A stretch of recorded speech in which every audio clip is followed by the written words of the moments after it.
So guys, mag-aral tayo ng chess. Ito yung chessboard. Naaral na rin natin yung king. Naaral na rin natin yung queen. Naaral na rin natin yung rook. So ang susunod nating aralin is ang bishop. So yung bishop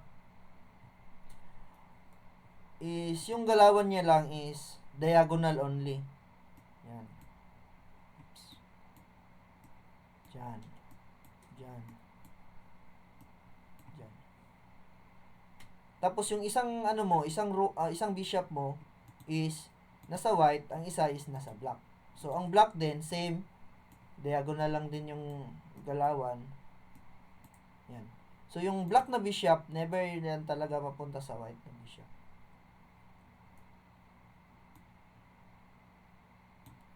Yan.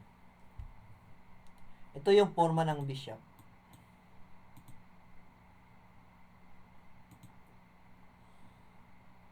So, yung bishop naman is still hindi pa rin pag merong harang na ano, ito yung diagonal niya nasa sa white.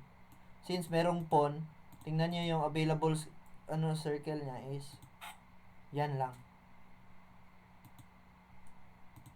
Same din dito. Isa lang. Since ito, yan, black. Open siya, walang harang, kaya niyang puntahan dyan. Kahit anong squares na walang harang. Pero pag black siya, andun lang talaga siya sa black. Yung kain naman ng bishop is ito. Pag pupunta siya diyan, yan. Kainin niya dito. Itong piece, ililipat mo lang din yan siya sa square. Na ano yung kakainin niya. Yan. So, yun yung pagkain ng bishop.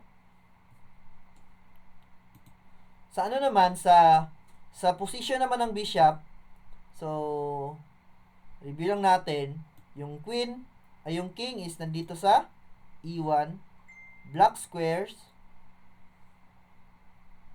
para sa white na king. Yung queen naman, dito naman siya sa D1. Tapos, yung rook natin is, ito, na siya, nandyan sa posisyon. Yung isa is nasa dito sa dulo. Pero yung bishop natin is, andito siya sa tabi ng queen. Ito, ang isa is nasa tabi ng queen. So, nakikita nyo, ito nasa black square, ito nasa sa white square. Putin natin. Ito naman is yung queen natin, king nasa D8, yung rook natin, lagay natin sa gilid. Discuss na natin to kanina. Yung bishop is nasa tabi ng king at saka queen. So, yun yung position ng bishop.